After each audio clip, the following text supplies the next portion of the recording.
Nama saya Filomena Vero, NIM 2390 3149 5155, bidang studi IPA, Angkatan 2, Universitas Negeri Makassar.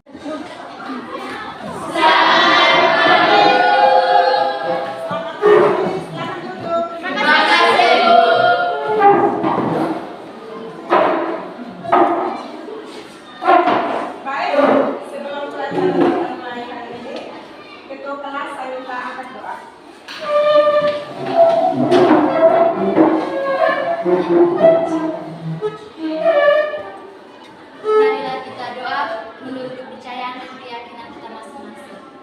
Izinkanlah saya untuk membawa doa secara Katolik.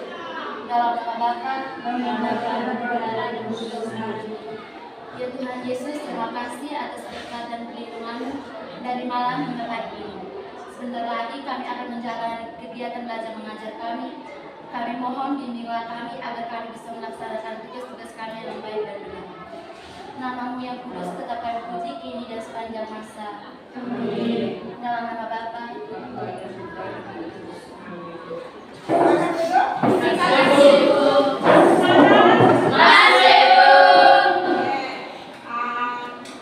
Sebelum kita mulai, cek dulu kehadiran hari ini. Siapa yang tidak masuk? Hadir semua. Tuhan, semua hadir pada hari ini. Kita lanjutkan dengan materi kita kali ini. Masih ingat pelajaran kali lalu? Masih. Pelajaran kali lalu tentang apa? Nutrisi. Ya, tentang nutrisi. Nutrisi itu di dalam makanan itu ada karbohidrat, atau organ pencernaan. Nah, sebelumnya kita bentuk kelompok dulu. Silakan. Oh,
Konsentrasi peserta didik dapat menentukan organ pencernaan tambahan, melakukan penyelidikan tentang pencernaan mekanis dan pencernaan kimiawi, dan menyajikan laporan tentang pencernaan mekanis dan pencernaan kimiawi.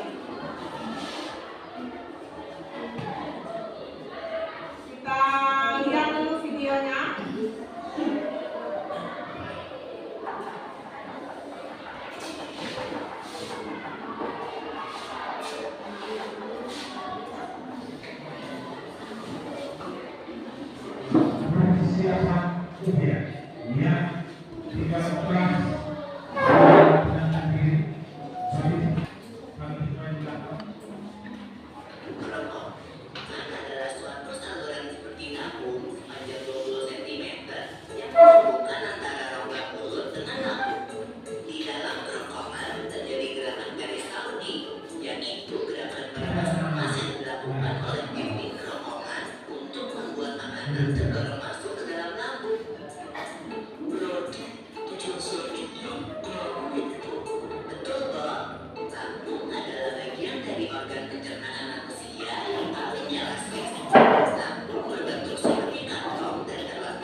Getah lambung mengandung enzim pepsin, enzim renin, dan asam klorida. Enzim pepsin berfungsi untuk memecah protein menjadi peptol. Enzim renin berfungsi untuk mengendapkan protein susu menjadi kasein. Asam klorida atau HCl berfungsi untuk mengasamkan makanan dan membunuh kuman yang masuk bersama makanan. Habis ini makanan kita pakai ke toilet ya? Kamu ini belum, Bob. Selanjutnya, makanan dicerna di usus halus dulu. Usus halus merupakan usus terpanjang dalam saluran pencernaan karena panjangnya mencapai 6 hingga 7 meter. Di dalam usus halus terdapat cairan khusus yang membantu penyempurnaan pencernaan makanan. Oh iya, usus halus terdiri dari 3 bagian, yaitu usus 12 jari, usus kosong, dan usus penyerapan. Usus 12 jari atau disebut juga duodenum memiliki panjang kira-kira 25 cm. Usus 12 jari mencerna makanan dengan bantuan getah pankreas dan getah pankreas. Getah pankreas dihasilkan oleh kelenjar pankreas. Getah pankreas mengandung enzim-enzim berikut. Enzim amilase berfungsi mengubah zat tepung atau amilo menjadi zat gula atau glukosa. Enzim tripsin berfungsi mengubah fruktose menjadi asam amino. Enzim lipase berfungsi mengubah lemak menjadi asam lemak dan gliserol. Kalau getah empedu dihasilkan oleh hati dan disimpan dalam kantong empedu. Getah empedu berfungsi untuk mencerna lemak. Selanjutnya, usus kosong atau jejunum terletak di antara usus 12 jari dan usus penyerapan. Usus kosong memiliki panjang sekitar 2,5 meter dan berfungsi untuk mencerna makanan dari usus 12 jari. Terakhir adalah usus penyerapan yang merupakan tempat penyerapan sari-sari makanan. Di seluruh permukaan dindingnya terdapat ujung-ujung pembuluh darah yang menyerap sari-sari makanan. Kemudian, sari makanan diedarkan melalui aliran darah ke seluruh bagian tubuh. Jadi makanan kita makan kembali lagi ke dalam tubuh kita ya? Iya, Bob. Habis itu, sisa makanan yang dicerna masih berlanjut ke usus besar. Nah, usus besar berfungsi menyerap cairan, vitamin, dan mineral dari sisa-sisa makanan yang telah diserap oleh usus halus. Pada usus besar, terdapat bakteri yang berguna untuk tubuh bernama E. coli yang berfungsi untuk membantu proses pembusukan sisa makanan. Proses pembusukan sisa makanan akan menghasilkan kotoran atau feses yang kemudian dikeluarkan melalui anus. Oh gitu.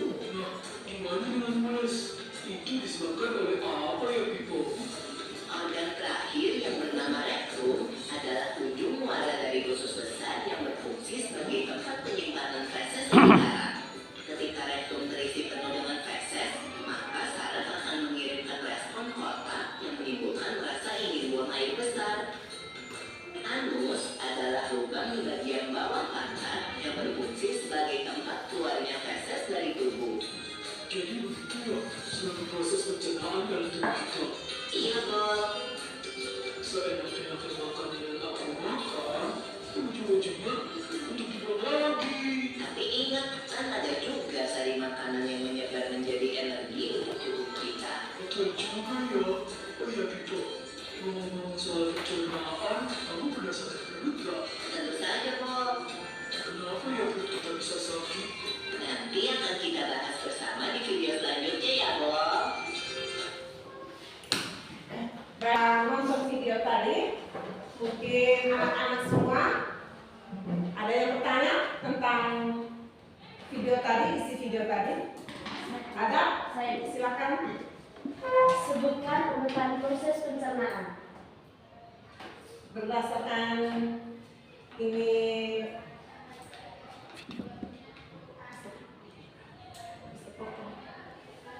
Tiga mulai. anak-anak tadi sudah nonton video, di depan sudah? Sudah, Bu. Mungkin ada pertanyaan tentang isi di video tadi? Ya, Sandri? Apakah semua makanan yang kita makan berubah menjadi energi? Oke, Ibu catat dulu. Apakah semua makanan yang kita makan Berubah menjadi energi. berubah menjadi energi? Itu nanti sebentar waktu kesimpulan baru kita buat kesimpulan, baru kita bahas sama-sama. Paham? Jadi materi kita hari ini tentang organ pencernaan makanan dengan model pembelajarannya itu adalah discovery learning. Di mana discovery itu kita akan belajar tentang pemberian rangsangan atau stimulus, kemudian identifikasi masalah, pengumpulan data, pengolahan data, verifikasi dan menarik suatu kesimpulan dari kegiatan kita hari ini. Oke, sekarang kita masih dalam kelompok, kita kerja dulu LKPD-nya. Sebentar, langsung dipresentasikan setiap kelompok, presentasikan di depan kelas.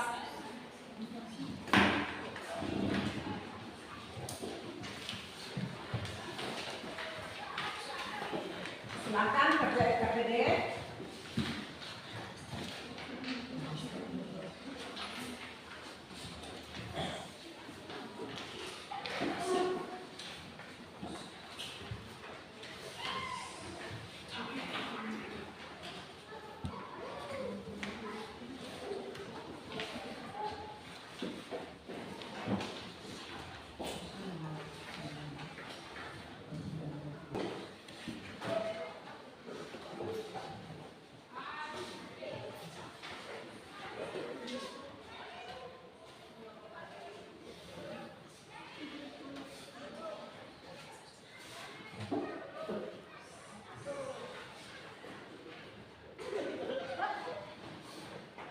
Sudah? Sudah atau belum?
semua? Sudah. Nah, sekarang saya beri kesempatan untuk kelompok berapa yang mau maju lebih dulu?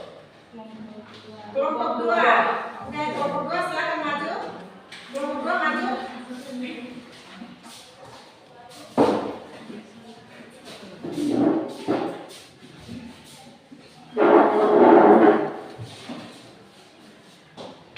Terima kasih atas kesempatan yang diberikan kepada kami. Kami perwakilan dari kelompok 2 ingin melaporkan hasil diskusi kelompok kami. Sebelum kami melaporkan hasil diskusi kami, izinkanlah kami terlebih dahulu memperkenalkan nama kami masing-masing. Perkenalkan, nama lengkap saya, Ananita Puataradawang, yang disapa Anita. Dan saya Anita Berciani, biasa dipanggil Andi. Kami akan melaporkan hasil diskusi kami. Nomor 1. Di mulut terdapat gigi, lidah, kelenjar ludah. Pencernaan terdiri atas mekanik dan vulkanik. Nomor 2. Kerongkongan terjadi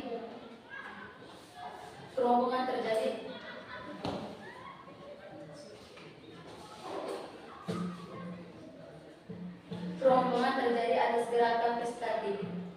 Nomor 3. Lambung juga terdapat enzim. Nomor 4. Usus halus. Nomor 5. Usus besar. Nomor 6. Anus. Sekian itulah hasil diskusi kelompok kami. Mungkin ada pertanyaan dari kelompok lain? Urutkan proses pencernaan. Proses pencernaan terdiri atas mulut, kerongkongan, lambung, usus halus, usus besar, dan anus. Sekian Itulah hasil diskusi kelompok kami. Mari kita berikan kalau capeknya sudah selesai. Nah, sekarang Ibu berikan post test dulu. Post test. Silakan kerjakan post testnya.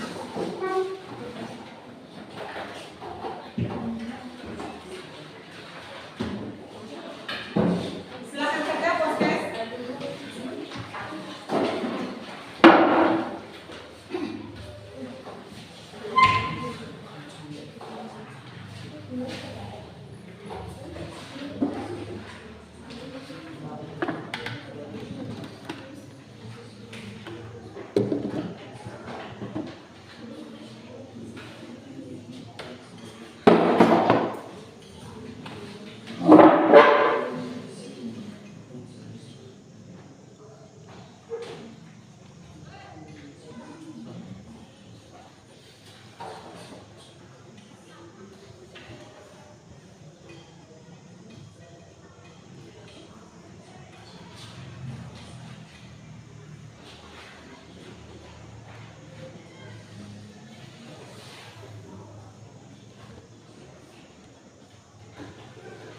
Sudah? Sudah atau belum? Sudah, silakan kumpul.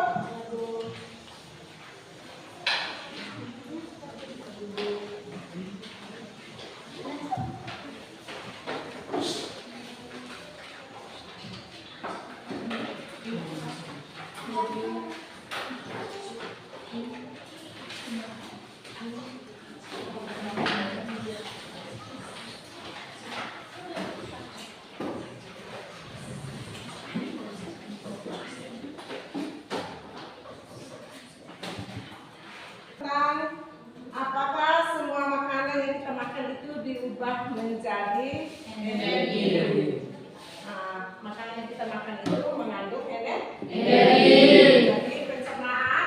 Jadi organ pencernaan yang kita lakukan setiap kali kita makan itu urutannya itu makanan masuk melalui mulut, kemudian di dalam mulut itu terdapat gigi, lidah dengan kelenjar ludah. Terus ada pencernaan mekanik dan pencernaan kimiawi. Pencernaan mekanik dibantu oleh gigi dan lidah, sedangkan pencernaan kimiawi dibantu oleh kelenjar ludah dengan enzim-enzim.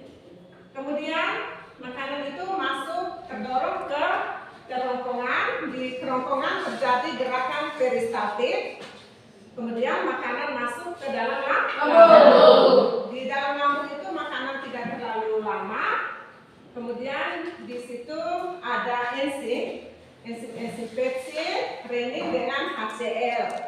Kemudian makanan masuk ke dalam usus halus. Kemudian ke dalam usus halus, kemudian ke usus besar. Kemudian makanan yang berfungsi untuk tubuh diserap ke seluruh tubuh, sedangkan yang tidak berfungsi dia keluar melalui rektum atau melalui anus. Baik, untuk kegiatan kita hari ini hanya sekian. Kemudian untuk tugas yang selanjutnya adalah mengerjakan PR di rumah. Terus kita akan lanjut dalam pertemuan berikut itu tentang penyakit dan kelainan pada sistem pencernaan makanan. Baik, sebelum kita menutupi kegiatan hari ini, saya minta ketua kelompok untuk angkat doa.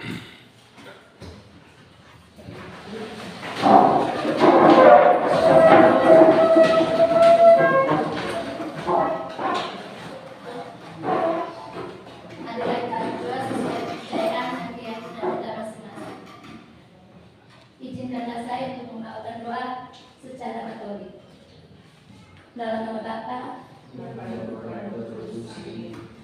kami yang ada di surga, dimuliakanlah namamu, datanglah kerajaanmu, jadilah kehendakmu di atas bumi seperti di dalam surga.